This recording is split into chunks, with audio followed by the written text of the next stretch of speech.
Greetings all, Ben here, East West. Just going to have a look at TLT because this is really interesting because, what we've got here is the biggest volume month thus far, and obviously the month's not over, that we've ever had in TLT.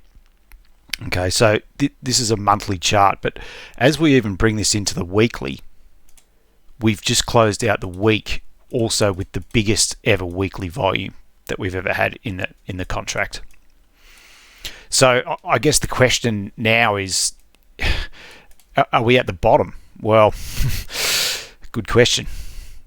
To me, I can still see the case for the 5 waves down in an Elliott sense, but to me, I mean, there's a lot of other things you can put the Elliott aside because a lot of people don't like it, but there's a bit going on here that should have us on the lookout for a potential low. I can't see any potential low going in just yet, but I'm starting to get the feeling that there's a good chance that the low is getting very close. Now I'm still on a weekly here, and I've just brought in the Ichimoku weekly. So for me, the big sign that the worst is over is that we get on the other side of that cloud on a weekly basis. That is generally a very good sign on the bigger picture, because this red cloud represents the strength of the downtrend. So when we get on the other side of that cloud, it just means that enough time has elapsed that the market has been able to digest that entire sell-off and that we're ready to begin moving up. So that would be a big telltale sign that the bottom's in. I mean, that's a very long-term view, and my view is that even whenever the bottom does come in, it's going to still take months.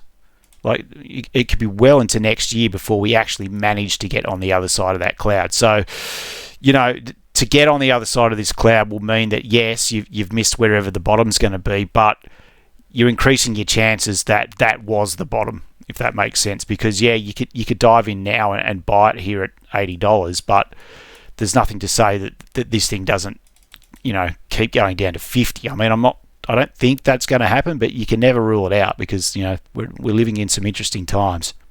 So just as we think about this whole movement in an Elliott sense, I mean, you could argue that maybe this is the larger one here, but I'm just going to keep it here for now. I don't think it matters too much. I think either way you dice it up, you've got a pretty strong case that we've got 5 waves coming in. And the other thing that I'm just keeping an eye on, and I am still on a weekly chart here, is that we do have divergence creeping in at this stage. But of course, there's nothing to say that we have to make sure that this RSI doesn't get below this old peak here. This old trough, because if it does, then that sort of breaks the divergence. But as things sit, we do have some good divergence coming in at this stage. We just don't want to see this RSI go any further, which of course will be driven by more price falls. We've got the true strength indicators just trying to fight back at the moment, but we're still well below zero. So even though this is sort of struggling to turn, but we're not there yet. But there's a couple of other interesting things going on. So even as we sneak this into the daily, you can see that we've got some pretty good localized divergence going in here between this low here that we made here, and now of course we've plummeted further. But the RSI is holding in there. So at this stage for me, we've got a bit of a trend here that I'd like to break. But as always, I would like to see the RSI get above 60. That to me would suggest that the worst is over, and that in a bullish market, the RSI is going to travel between the overbought and 40 on the downside. But the reason I want it to break 60 is that in a bearish market, we would expect the RSI to travel between a top of 60 and the oversold area. So you can sort of see going back here, I mean, this RSI was topping out at 56 through this stage. So that'd just be a telltale sign. Just if we can get above 60 and then on the next downturn we can hold 40, that would be more confirmation that the market's turn more bullish. But there's more water to go under the bridge. We've got to be a little bit careful here, because this is, even though all the sort of patterns and the divergence and stuff is lining up, it's still pretty fraught. So we've just got to watch carefully and wait for the right moment. So we can't really consider TLT by itself without thinking about its main component, which is of course the 30-year bond. So we've just ticked over 5% in that. But same thing as you would expect, it's just mirroring the other way, that we're getting some divergence here at the top. Now, we don't have any sort of smoking gun of a candle that would suggest that, yeah, we're getting close to a top. You can sort of make the case that we're putting in a fifth wave here as well. And the truth strength indicator here is just ever so slightly maybe starting to roll over. So, and even this is showing a little bit of divergence as we come in here to make wherever this peak is going to be. But a word of warning, I mean, there's nothing to say that the market's going to stop here, or that even though it looks like the top's close, there's nothing to say that this doesn't get up to 7 or something like that. I mean, personally, I don't think that that's going to happen, because I just can't see how things can sustain with a bond rate on the 30-year of 7%. I just think that something would have to happen. There would have to be some sort of intervention somewhere, somehow, or a black swan could happen. The geopolitical situation could just deteriorate further, and that's what turns us around. But I just can't see how we can get to 7% and maintain that. I can't see it happening. But same thing here on an Ichimoku sense. I would just be looking for this to be able to get back through the cloud. And the other thing too is, we're on a big picture here, but just a basic change of character. So, you just want to see the market come down, make another peak, and then fall a little bit further to make you think, oh, okay, and especially to get on the other side of this cloud. But the other thing that I want to see is the cloud twisting. So the Kumu twist. The cloud is the Kumu. So we want to see this sort of twist come back here where the market twisted. Remember, this cloud's printing well in advance of price. It's 26 weeks ahead. So we want to see this twist and suggest that the market is ready to then break the back of the uptrend. But we don't have that as yet. But I just get the feeling that we're getting closer. So even just looking a little bit closer in at the 10-year, I think, like I said, I'm not massive on using Elliott Wave, especially for bonds. But if I think I see something that, and maybe you could say this is 1, 2, 3, but however you dice it, I think, you can get to the point where you're really thinking that we've got the top of the fifth wave coming in here somewhere. And so therefore we can expect a bigger pullback coming up. It's just how you would anticipate that things turn out. But this is, like I said, it's all still a matter of time. And I just don't think that the timing is there yet. We're getting closer, but we're not there. So even just thinking about this in a cyclical sense, I had my doubts that this was going to be the low because the timing didn't look particularly good. So it looks like we've got just the little wobble above here, and that we're going to come in and complete the last daily cycle. So that would be daily cycle 5 before we get in and get this last ICL, intermediate cycle low, and that would make a yearly cycle low, I would hope, because I don't really want to think about what it means for yields and the world in general if this is down here somewhere.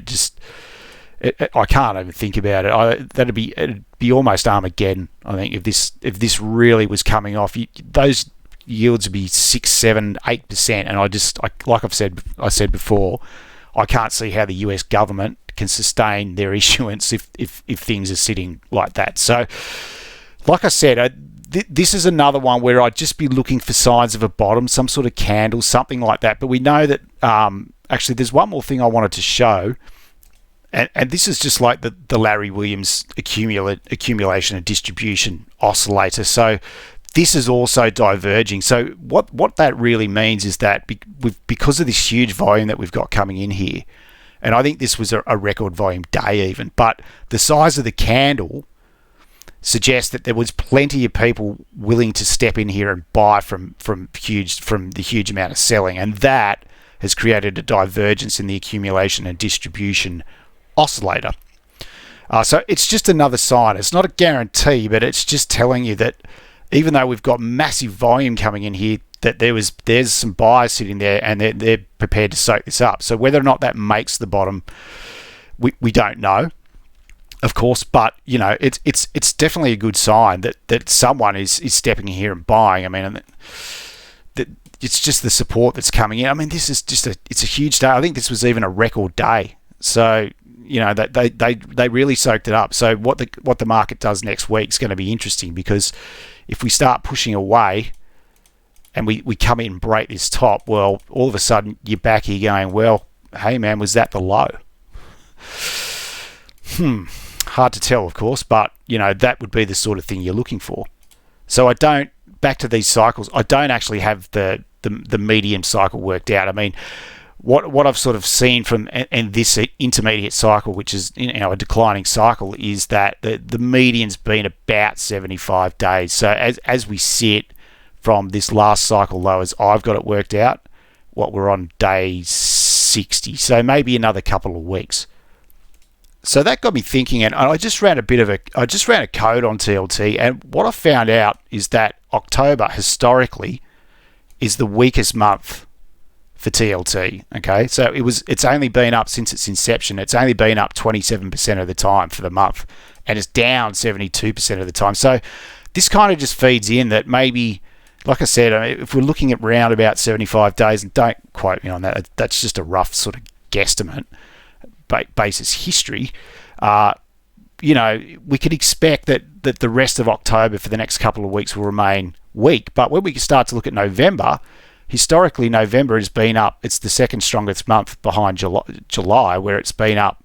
Actually, it's exactly the same. I'd have to double check to make sure that's not an error. But 61% of the time we've got a positive month in November. So, like I said, calling this bottom, you don't want to try to call the bottom. This is all about timing.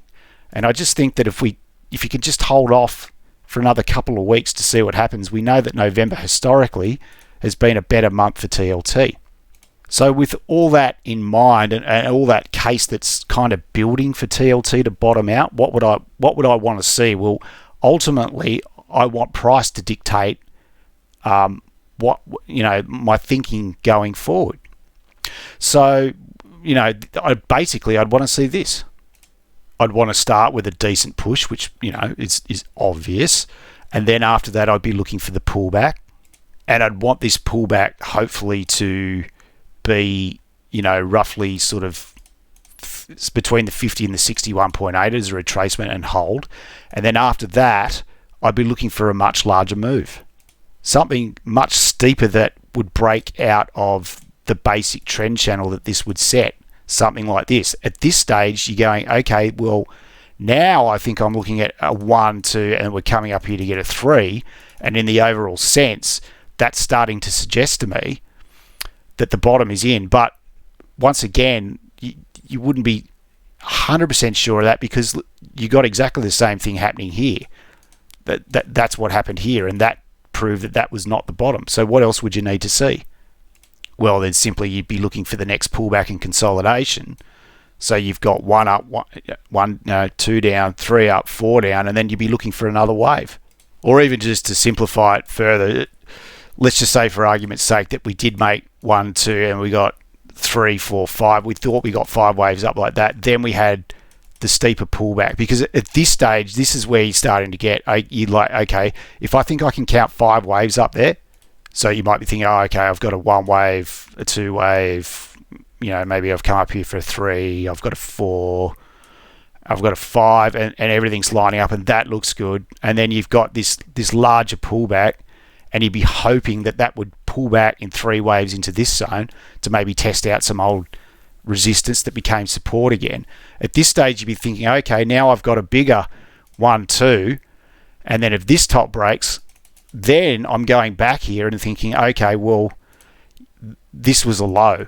Now you might be thinking, well, what's the point of waiting till it gets here? I mean, it's at $83. Why would I be trying to buy it at 102? Well, if you're buying it at 102 after this sort of movement, you can be much more assured. Well, there's no assurance, there's no guarantees, but you could be happier that this was the low. And like I said, we just don't know that this doesn't do this and then just comes down even further, and you've got to go back and remake all your cases. But I'm not seeing that as yet. But I'm not seeing that real change of character and that real upthrust that I'd be looking for. I mean, the other thing that I'd be thinking on in this regard is that I would want this sort of movement to couple with getting on the other side of the cloud. Okay, so that would be what I think. And then I know I've got divergence coming in here. I've got a change of character. I've got what I think looks like an impulsive move. Okay, and then we've got on the other side of the cloud. So that would be a big tick for a bullish stance. I mean, so at any point here, you could buy it however you want, but this would be the safest way to do it. It's not a guarantee because, you know, there's not a guarantee that it doesn't do that, but you know, that would be the sort of thing you're looking for, and that's what I'd be looking for with TLT. So I think this sort of scenario is moving closer to happening. I'm just not seeing anything in the candles that are telling me that we're there yet. Okay, but the evidence I think is building. So look, thanks for watching. Best of luck. Don't forget to hit like and subscribe. We'll see you next time.